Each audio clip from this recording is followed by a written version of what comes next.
Jewish people banned from football in the UK. Jewish people have been banned from attending a football match in Birmingham in the UK in 2025. This at the behest of Muslims who are in control in that place, in control of the courts, in control of the police, in control of what goes on in that city. This is the West Midlands Police in action again, the second dodgiest police force behind West Yorkshire Police in my personal experience. It does beg the question, what will Jewish people in the UK be verboten, forbidden for doing next? I mean, maybe they won't be allowed on public transport. Maybe their passports could be stamped with the letter J. Maybe men will have to change their name to Israel and women to Zara. I mean, these are just thoughts. But Jewish people in the UK right now should treat every day like September the 1st, 1939, something I've been trying to warn about for 20 years. And which is coming true at a rapid rate. That we are now seeing the very obvious conclusion of the UK's slide towards Islamism, where major cities are now no-go zones for groups in the crosshairs of British Muslims, especially Jewish folk. This was the tragically inevitable conclusion of the decision by the deep state and elite class not only to import the third world and allow the invasion of our shores by terrorists, murderers and rapists, but to look the other way, as our cities were overrun and sectarianism became prominent.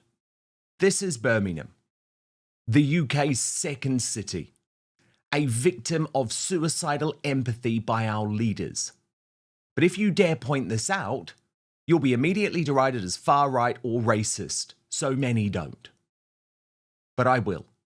And let me just be very clear for anyone at the back. Diversity is not our strength. And multiculturalism has failed. So please don't be surprised and feign horror when the corrupted police give in to a campaign by Islamist MPs to ban Jewish fans of Maccabi Tel Aviv from attending a fixture against Aston Villa. And do not pretend that Jewish people are safe in the United Kingdom anymore. The Manchester synagogue attacks proves they are not. Here's how the MSM broke the news. Let's bring you some breaking news now about Aston Villa's match against Maccabi Tel Aviv in a few weeks. Well, our sports correspondent Rob Harris has more details on it. Rob, what else can you tell us? Aston Villa has been told by the authorities in Birmingham that no fans of the Israeli club Maccabi Tel Aviv may attend the Europa League match against Aston Villa at the start of November. They're citing safety concerns. There had been growing questions in the Birmingham area about this fixture, the potential particularly for pro-Palestinian, anti-Israeli protests to take place around this match. Talks have been going on for weeks, and we understand meetings today have led to this decision. But behind the headlines, there is a darkness about this decision that very few people are prepared to acknowledge. Like the fact Birmingham hate preacher Asta Rashid told his followers that the Muslims of Birmingham should show no mercy to the football fans from Tel Aviv. Watch. We safeguard the vulnerable from any type of exploitation. That is the character of a Muslim, or has a Muslim as a rahmah. Remember, rahmah is in its place. It's in its place. When the Tel Aviv fans come to Birmingham in a few weeks, we will not show them rahmah in Birmingham, but it has its time and place. If you meet an IDF soldier and you charge him riba, there is no riba. You can take from him. Take, not give.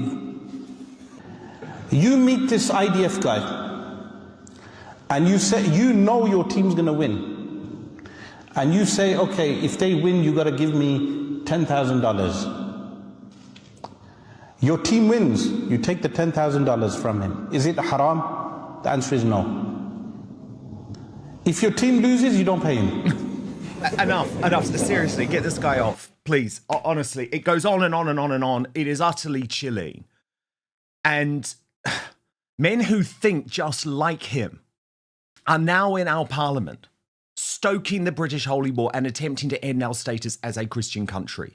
Most shameful, the Jeremy Corbyn ally, Ayub Khan, who celebrated the news on X, which even he admitted equated to drastic measures to impose a racist ban. Watch. Well, excellent news for the people of Birmingham and, most importantly, the residents here in Aston. I launched a petition to oppose the Maccabi Tel Aviv fans from coming to Birmingham and then into the Aston Villa Stadium.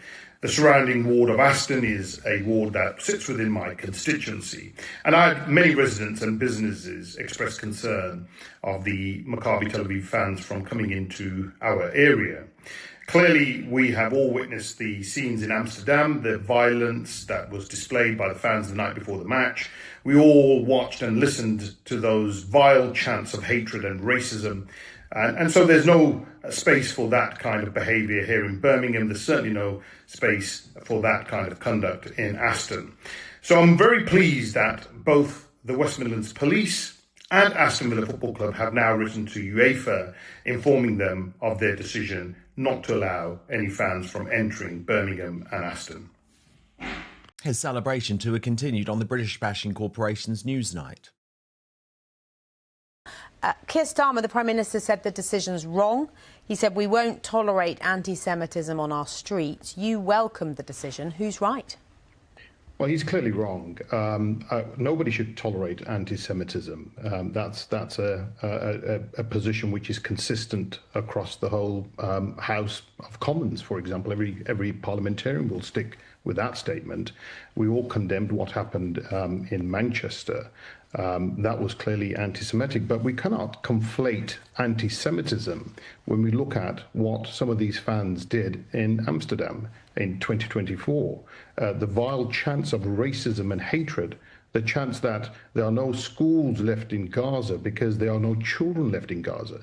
We're talking about violent fans, and I think the Prime Minister should stay out of operational matters. That's not a matter for him sitting in number 10 Downing Street. It's a matter for the local police teams here in Birmingham to make an assessment. And of course, we must ensure that it's not just residents that are protected and are safe, but fans and players. Tommy Robinson raged after that interview. Muslim MPs celebrate as Jewish football supporters are banned from watching their team in England, calls Aston in Birmingham our area. Lawrence Fox added, go home, Ayub.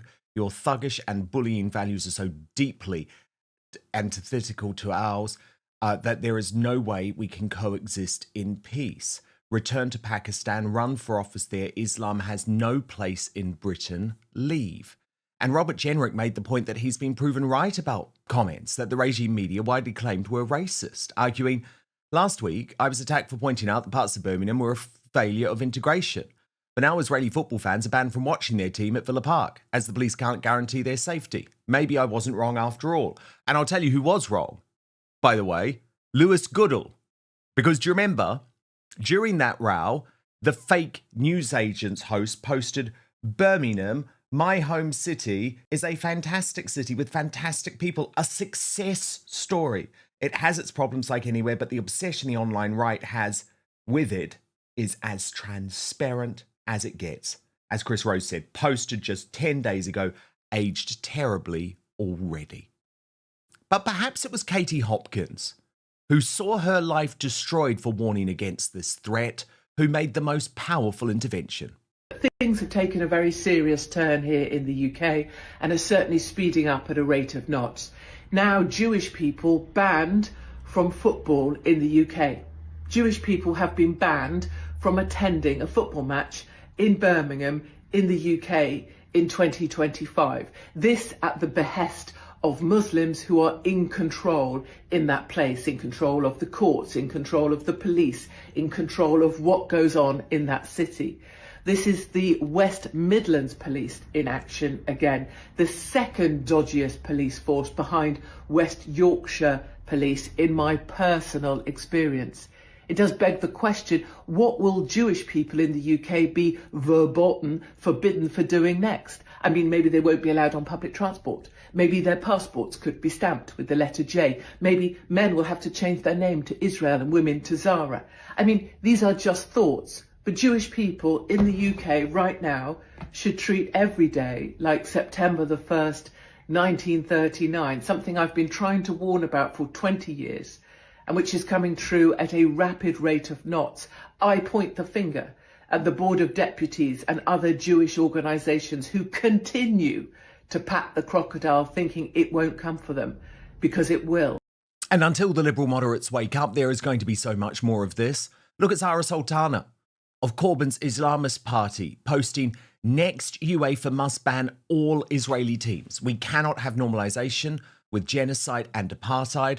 Maccabi Tel Aviv fans will not be allowed to attend Aston Villa match amid serious concerns. That was the headline, of course. Or Iqbal Muhammad, who ironically praised the police for not giving in to, quote, the Zionist and political pressure to let Israeli hooligans and terrorists run riot in our country. As James Price responded, it's time we be honest. Islamist MPs are openly campaigning against Jews in Britain. This is disgusting beyond words. This must not stand. And the Reform UK leader, Nigel Farage, said this takes racial discrimination to a whole new level. Correct. He is correct. But what are we going to do about it? Because you have said that Reform UK will actually tolerate a lot of this extremism in order to win. And there are so many blatant hypocrisies in this decision. Like this weekend. Can you believe it? This weekend, the Premier League has decided that footballers are going to start taking the knee at every single game for Black History Month. No room for racism in football, unless, of course, it's anti-Semitism. Their boss has even been boasting about it on Sly and Outspoken. Please consider joining our thriving community over on Substack, www.outspoken.live. You can sign up completely for free, but Substack is so important to me. It is a free speech platform. It protects me from big tech cancellation. Plus, you get to communicate directly with me. Head on over www.outspoken.live, enter your email address and sign. Of the message is never diminished. After 5 years, this anti-racism gesture is being seen less. But the boss of the Premier League tells us players will take the knee for the first time this season, this weekend, marking Black History Month. Is taking a knee still effective? It's always been their choice. It's never been something that has been forced upon them, either collectively or individually.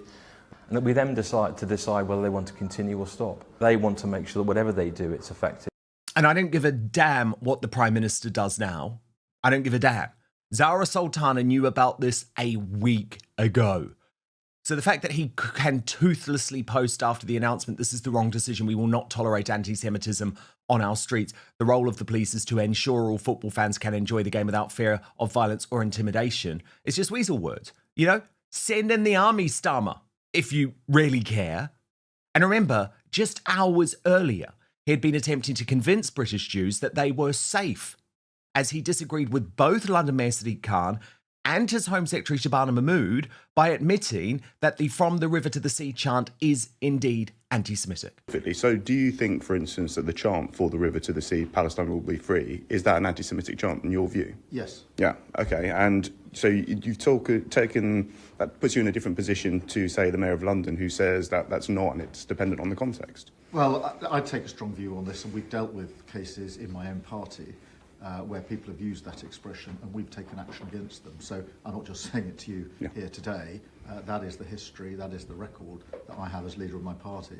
Now that there seems to be a ceasefire now that's been agreed by Donald Trump, you were there at the ceremony on Monday, would you tell people thinking about turning up to protest on Palestine now that the conflict's over, should they just pack it in and go home? Well, I don't think we can say to anybody that they no longer have the right to freedom of expression and freedom to protest. I do think, on a number of fronts, firstly, on a human level, I had hoped that on the evening of the terrible events in Manchester, there wouldn't be marches and protests, just as an act of human respect and respect for others, and the same for the Saturday.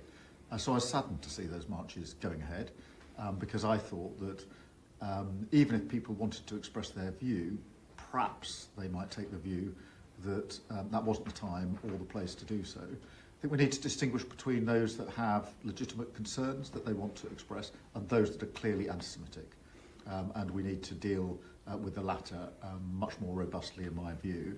And look, the peace plan is a really important step in the right direction, and it's really important for us as the United Kingdom to be part of the implementation and follow-through in relation to that. But I don't don't suggest for a minute that that leads to a diminution of anti-Semitism anywhere in the world, and in this country we have to follow this up with actions right here.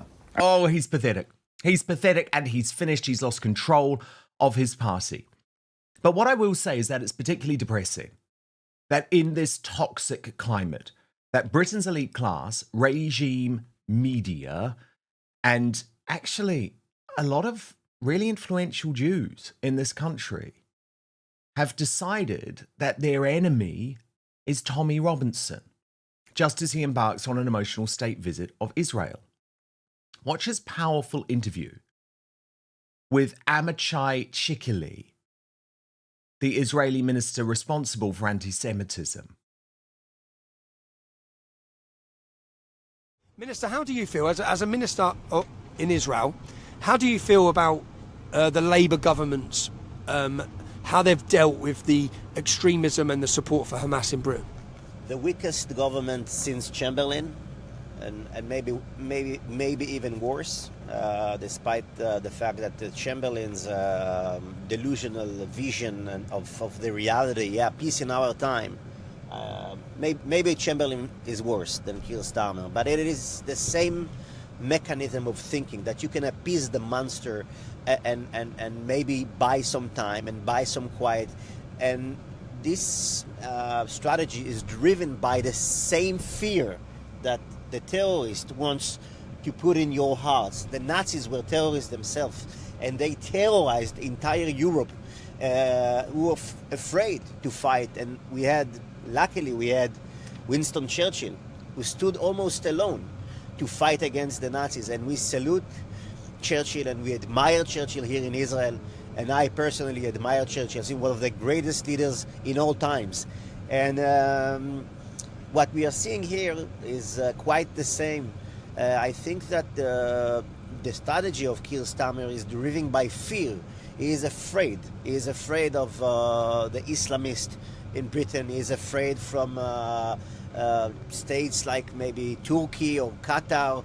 And I think that it is very important to understand this is not about Hamas and Israel. This is about the Muslim Brotherhood, which is a huge global movement. How important is that interview? How important is that interview conducted by Tommy Robinson? But instead of actually looking into what's being said there, Jews have decided, at least Jews of the elite class, have decided to target Tommy Robinson on LBC with a vile column by the campaigner Heidi Backroom. Watch. Do you believe he's using Israel and using Jews, some, as, or a kind of connection to Jews that he's fostering, as a means of furthering his own anti-Muslim agenda? I mean, absolutely. He says that the problem is Islam. And what that erases, of course, is that in Israel, in real Israel, there are 20% Arab Israelis who the majority of are Muslims. And that is the actual reality of Israel. So they have real coexistence there, and it's not without problems, of course. But they've really come together since October 7th, and we've seen no major social uprisings or unrest.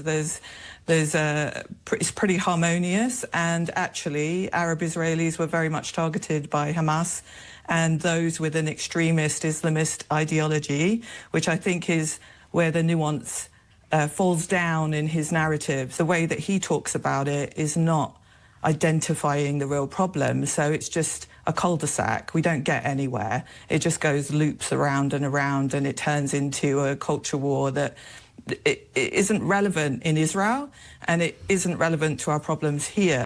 Now, the brilliant Norman Fenton responded to that, saying there is a coordinated attack against Tommy Robinson by left-wing Jewish organisations and activists to coincide with his visit to Israel. Here is the reply I just sent to Heidi Backroom. And he wrote, Heidi, I greatly admire your efforts normally, but as a friend of Tommy Robinson, I can tell you that what you were saying here is completely wrong and offensive. Tommy's been a consistent friend of the Jews and is a far better advocate for Israel than the Board of Deputies. Yes, Tommy has called out leftist Jews like the Board of Deputies for demonising and censoring him. But that's something I and many other Jews do because their demonisation and censorship is based on lies and misinformation about him. And you've really got to start thinking about who the Board of Deputies should be targeting, right? Is it Tommy Robinson, who is